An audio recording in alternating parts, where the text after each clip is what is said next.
Okay. What's going on, everybody?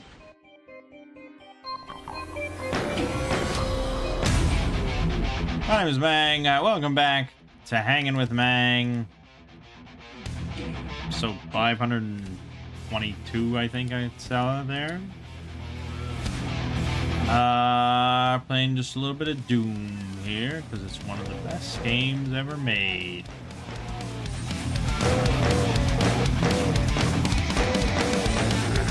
Upset. Yeah, this week I've still just been playing non-stop gold box games. Certainly a very good franchise. It's one of those franchises where it seems like they could have just made like 30 of them.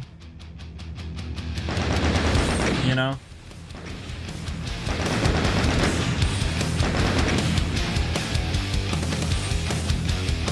Like, they could have just shat out so many gold box games. They had the engine. There isn't really much variation between all of them. As far as, like, the classes generally are the same. The spells are generally the same. Equipment's generally the same. They could have really spit it out there. And if you load up and look at the fan... You know, they released their dev tools after they stopped using the gold box. They released their dev tools called Unlimited Adventures. And fans have just made, like, you know, hundreds of modules and stuff. Of varying quality and length and stuff, but still. I wish they had just kept, like, evolving the gold box engine and kept working on it and releasing more. Because it is really great. I think it's something that I think would have a lot of appeal nowadays if updated. And with a lot more like classes and abilities and things like that. I think probably the biggest hurdle for a modern audience would be like the tile-based exploration and stuff. But, I mean, you could easily just make that 3D and it wouldn't affect too much.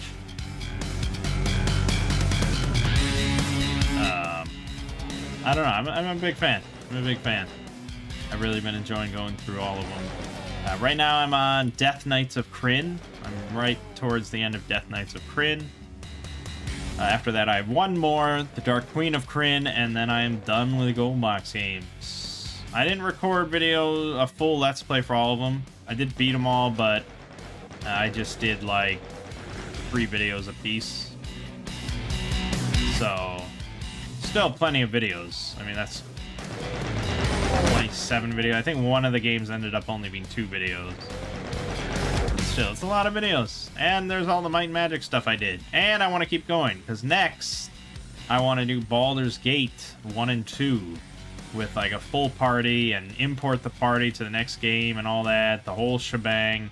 I want the full Baldur's Gate experience.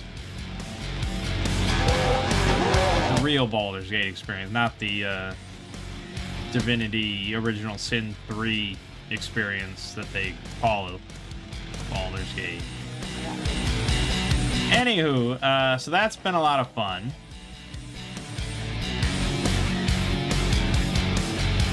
And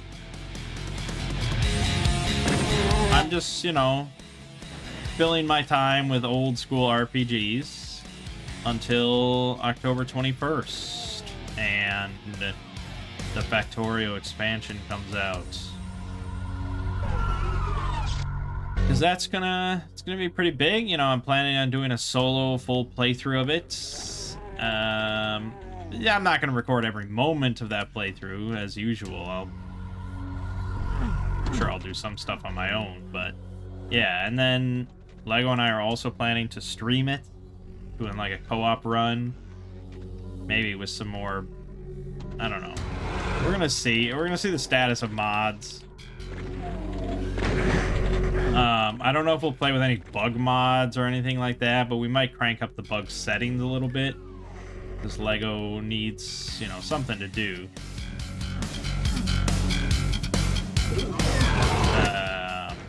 But yeah, it should be a good, fun old time.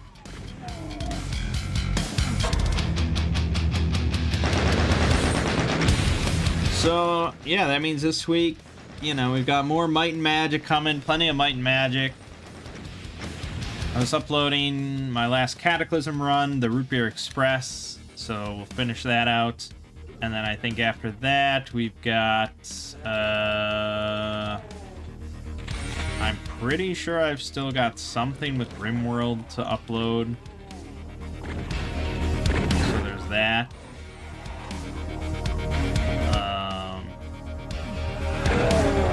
Then, I mean, I could just start uploading Gold Box stuff because there's so much of it. I also took a break in the middle of that to record Let's Plays for Eye of the Beholder 1 and 2, which were other sort of RPGs released at the same time, but more action-oriented, more exploration-oriented. I did not enjoy them as much.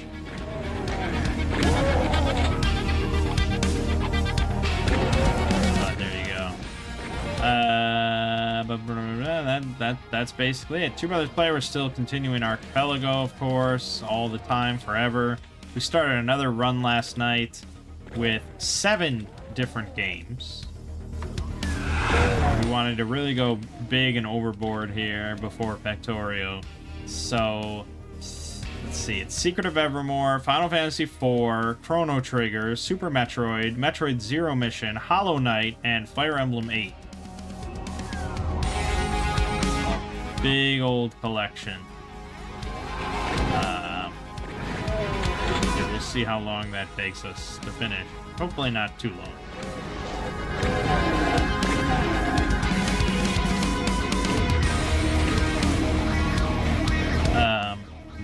Yeah, that's that.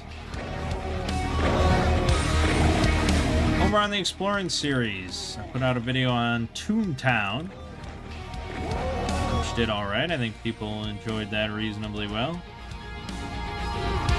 And this week I started, for the first time, working full-time on a horror video, and it did certainly get finished. It wasn't too bad of a process. I liked it. I didn't like overwork myself or anything, and I don't like to overwork myself during October anymore, so I really try to avoid that. So that's why we're just getting the one horror video a week. And it was on Session 9, which is a really great little movie. It's getting up there in years now. It's not a new movie by any means. And it's a little campy at times, but otherwise, yeah, I really like Session 9. Then the original plan for next week was to do a movie called The Tunnel, which I tend to watch every year around October, because it's another one of those horror kind of mockumentary / found footages, and I don't know, I just love that so much. That's like my favorite genre, I think, subgenre.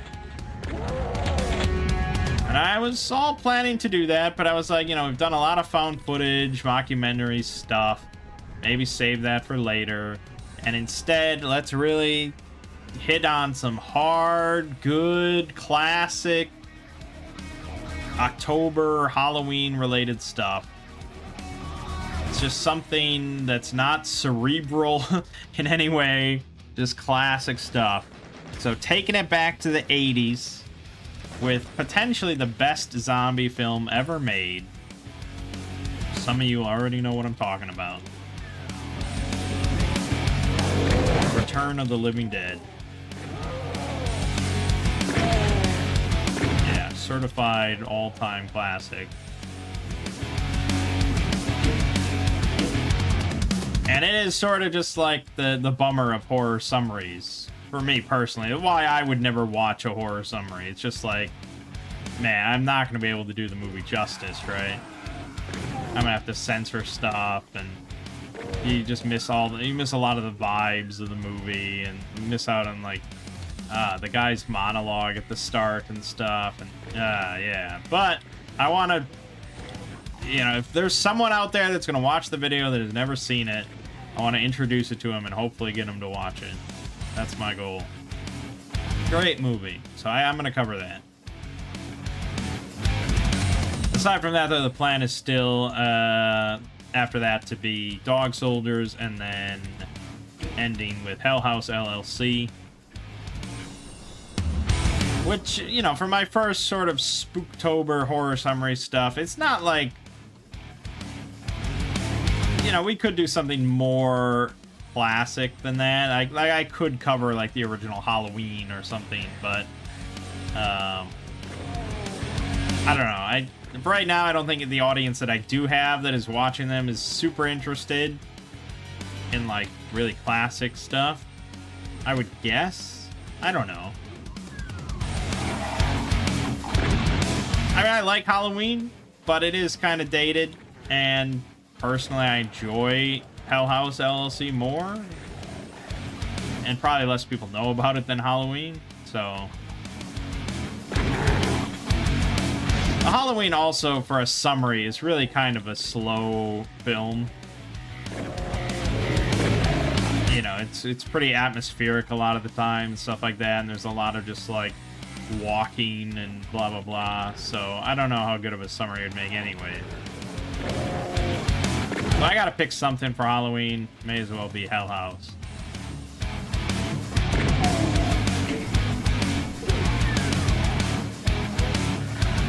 So that's gonna be the plan. So we'll see tomorrow how it goes when I drop a horror summary video instead of an SCP video. We'll see how people react. I mean, like I said, I've basically given up on my current audience watching any of these. I mean, some of them are. We're still getting some views, but yeah, it's never just gonna suddenly like click and 60,000 people of my subscribers are like, oh, holy shit, wait a minute. We should watch these. So, we're just continuing to pray to the almighty algorithm, hoping that it feeds it to the people that are interested in watching this stuff, which is people apparently like my family members that are really interested in it. So we got to get to that demographic of just pseudo horror people. We'll see. The plan is set though. My October is not changing, so we'll see how it goes.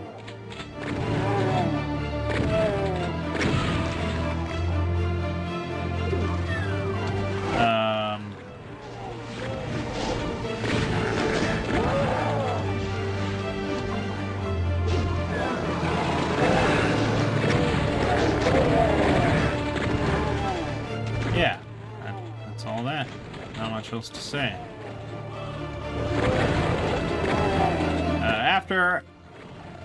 After October, though, we should have a pretty good bevy of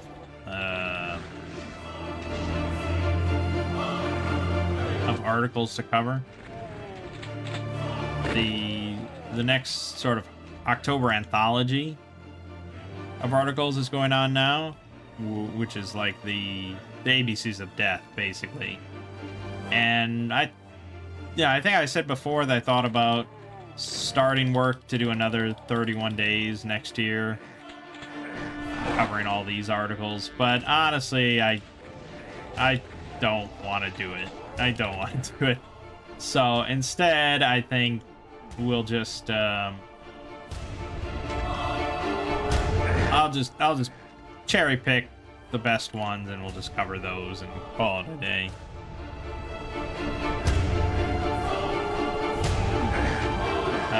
Yeah, so that should be good. Also, I think Rounder House's bone proposal should be pretty soon. Hopefully. I mean, I can't really say anything about Cactus. I mean, he was moving to Iceland, so I imagine he's been pretty busy and hasn't been writing anything. So I don't know. Yeah, but still.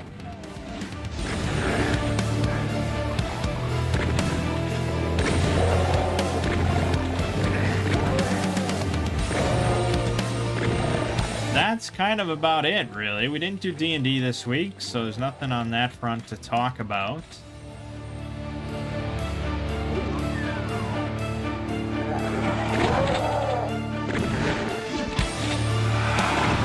Still debating kind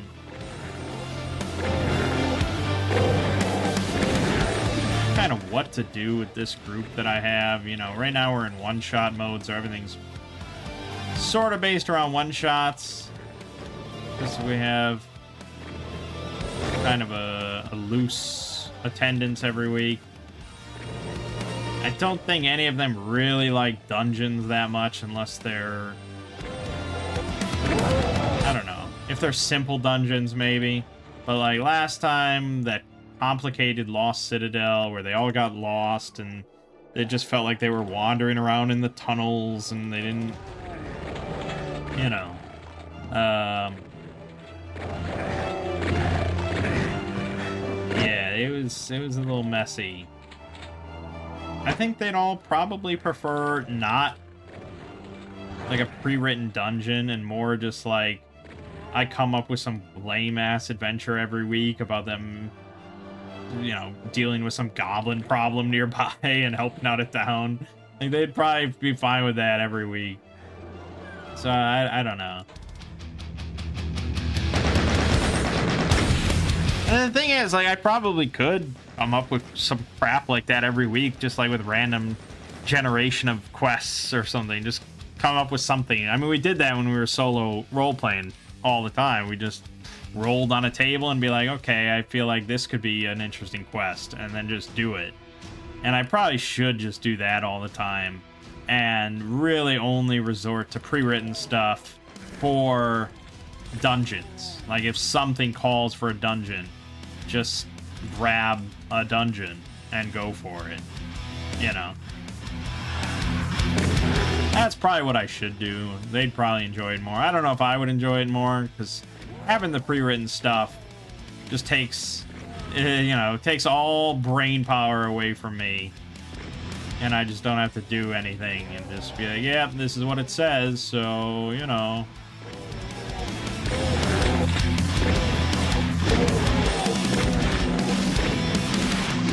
If I come up with something and they don't like it, then it's like, well, fuck, I fucked up. You know, it's all on me. It's because I wasn't good enough or creative enough. But if I run a pre-written dungeon and they don't like it, it's like, oh, well, that wasn't a good one. You know, it's like I can shift the blame. But yeah, I don't know. I probably should just... I don't even have to, like, come up with it on the spot, really. I could just sit here right now and randomly roll on some tables and be like, okay, that could probably be interesting.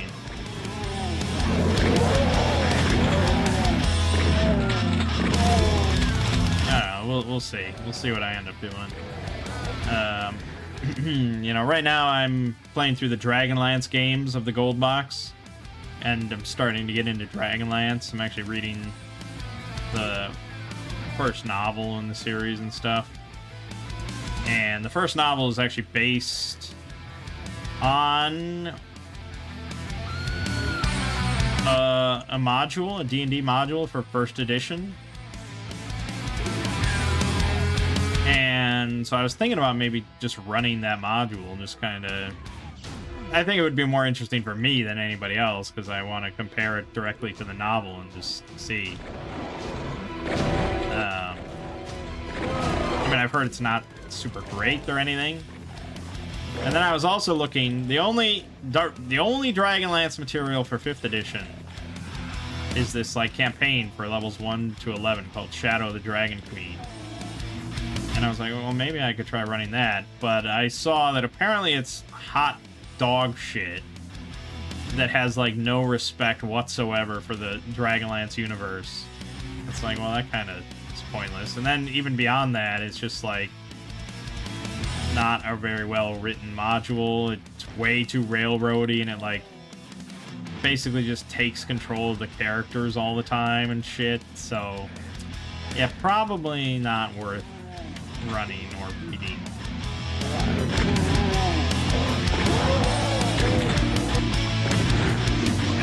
I don't know, maybe I should just look up instead, like, the best Dragonlance modules. But I don't know if Dragonlance ever was really that great of, like, a setting for D&D. I don't ever hear about good Dragonlance modules, you know?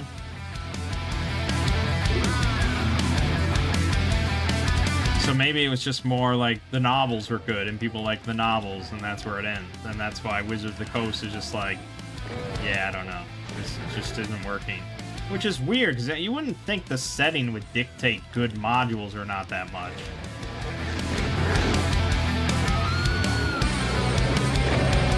But I don't know enough about Dragonlance one way or the other to say what went wrong and why it's not. You know, why are we knee-deep in Forgotten Realms and Dragonlance is left behind and forgotten?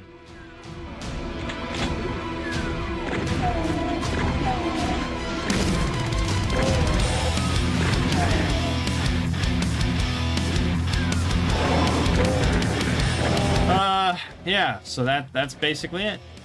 That's all there is to say.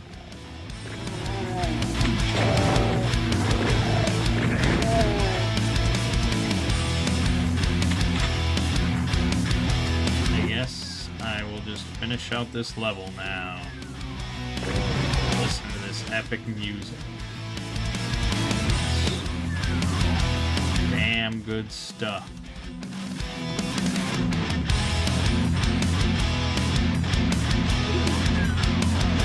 I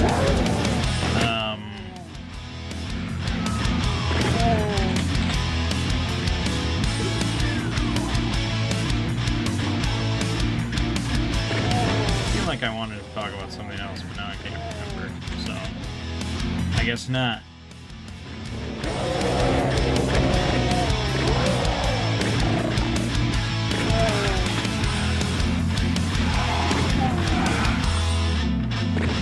I guess not. I got nothing to say anymore. I just instantly just dropped out.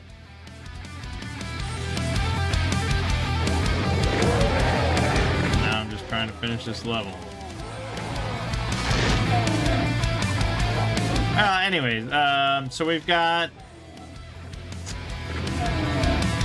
more Might and Magic. We got the rest of Root Beer Express. Maybe some RimWorld. I'll have to double check, but I think so. Then we got the Gold Box games. Many videos on Gold Box games. I don't know how interesting they are to watch. I'll say that. But I say that about a lot of my Let's Plays, so it is what it is. Then eventually Factorio, DLC, Space Age, and over on the Exploring series, nice 23, 24 minute video about Session 9. Good stuff. For now, though, my name is Mangg. This has been Hanging with Mangg, and I'll see you fine folks next week.